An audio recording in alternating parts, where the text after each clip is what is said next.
First, I'm struck by her use of the phrase sex assigned at birth. Sex is not assigned at birth. Sex is established at conception, and it's recognized at birth, if not earlier. This doctor, who appeared in the Matt Walsh documentary, Daily Wire documentary, What is a Woman, pretty much decimates the pro-transgender argument in a handful of minutes. Check it out. The chair now recognizes Dr. Grossman for 5 minutes for your opening statement. Thank you for the opportunity to address you. My name is Miriam Grossman. I am a board-certified child, adolescent, and adult psychiatrist, author, and senior fellow at Do No Harm. I have been taking care of patients for 45 years. I'm going to use my time to respond to Dr. McNamara. First, I'm struck by her use of the phrase sex assigned at birth. Sex is not assigned at birth. Sex is established at conception, and it's recognized at birth, if not earlier. Dr. McNamara claims that her views are science-based, but to claim that sex is assigned at birth is without any scientific basis whatsoever. Its language misleads people, especially children, into thinking that male and female are arbitrary designations and can change. That is simply not true. Dr. McNamara claims that social and medical interventions are the only evidence-based treatment and that scientific evidence shows it is life-saving. Without it, she's warning us, kids will commit suicide. And that's something that we hear often thrown out by the trans advocates and LGBT advocates in recent years, that if these young people aren't allowed to live their lives out the way they were meant to, or transition, then most likely they'll end up committing suicide. And what that does, it puts a lot of guilt on the parent. Because what parent wants to know that their actions may have led to their kid killing themselves? I think it's just a guilt trip, and it is so evil that they're doing that. Because as she's going to break it down, as she's going to spell out very clearly that that's definitely not always the case, not even close. Well, a growing number of countries have effectively banned the care to which she's referring. And thank God there's been no wave of suicides or other mental health catastrophes. So these are countries, oftentimes European countries, who are more progressive in their ideology and their thought processes, being more open to the idea of people living out this LGBT lifestyle without the condemnation that has happened historically over the years. And so they've been more open to people living this out. But after years of seeing what these chemical castrations and what these drugs have done to people, to young people especially, now they're banning them. So that should tell us something as Americans. That should tell us something as a country, that we need to really chill out with all this foolishness that we're promoting. And again, I can't help but think, what's the bigger agenda here?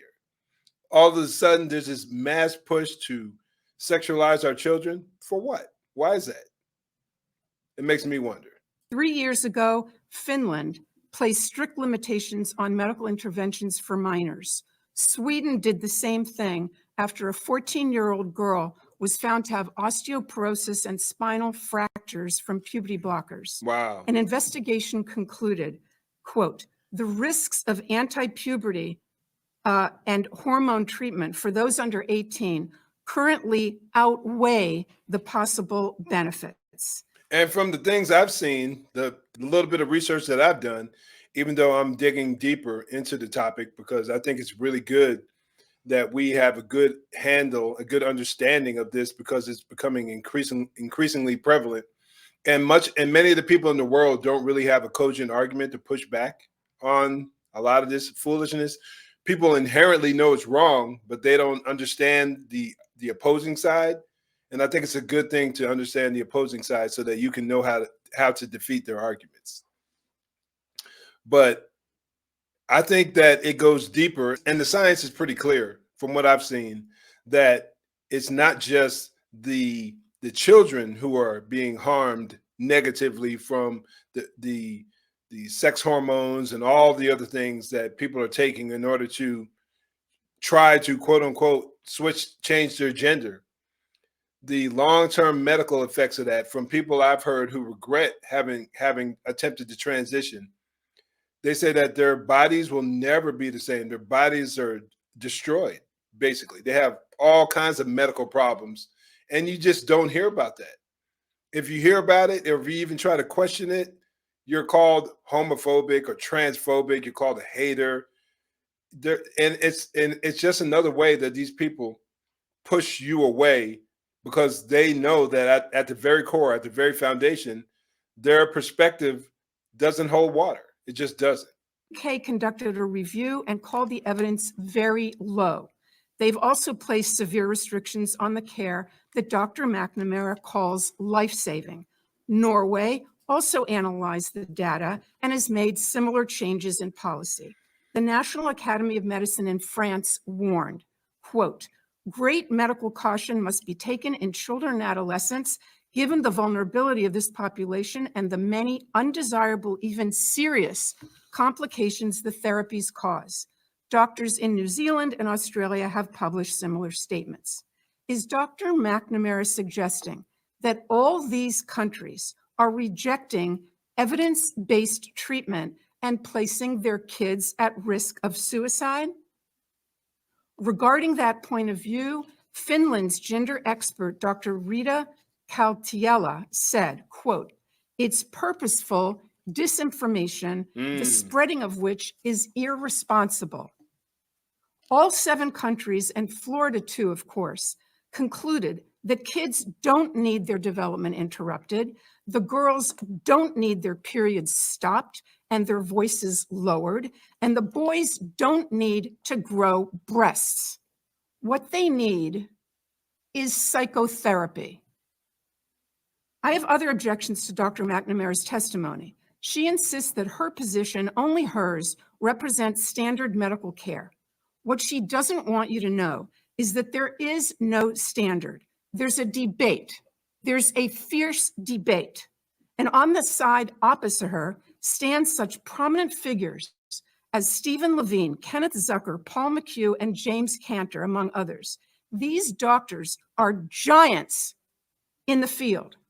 They have been treating transgender patients and gathering data and publishing papers about them, and I mean no disrespect here, but since before Dr. McNamara was born. The point, letting her know that these people ain't to be played with when it comes down to dishing out these facts. Here these people come along in recent years trying to push a harmful, destructive, demonic agenda.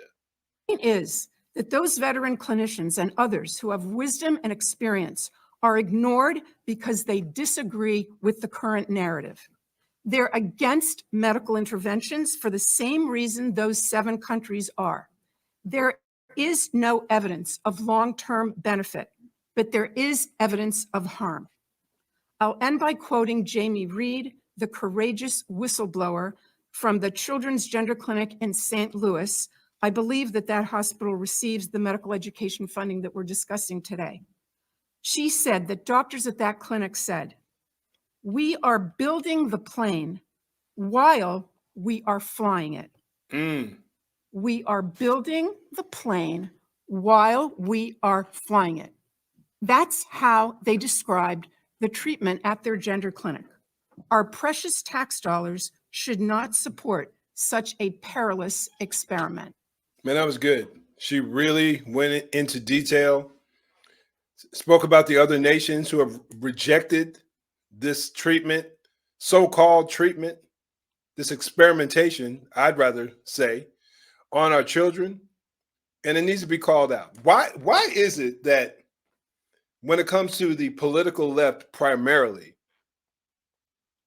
that if you don't agree with them at all, they want to silence you on every issue, from the climate to COVID, the vaccines, the other treatments for COVID, HCQ, all the other treatments that have been and medications that were around a long time that many doctors use for the treatment of COVID, the trans issue, the LGBT issue, if you disagree with them, you're going to get a ton of pushback, and you're going to be called names, and you're going to be belittled, and they're going to silence you, or at least they're going to try to silence you. Just look at YouTube, look at Google. If you make a video talking about COVID or climate change or the trans issue, you're going to get some type of warning or something like that. They don't ever take the side of the conservative perspective or the Christian perspective. They never do that. It's always to support the agenda of the left. And it's really unfortunate. That's where we are as a society. But we still, I'm thankful for this doctor speaking out. I'm thankful for more people being bold and speaking out against all of the craziness that's happening in our society. Comment down below. I'd love to know what your thoughts are. But before you go, make sure you check out this video right here. I think you'll find it very helpful and informative.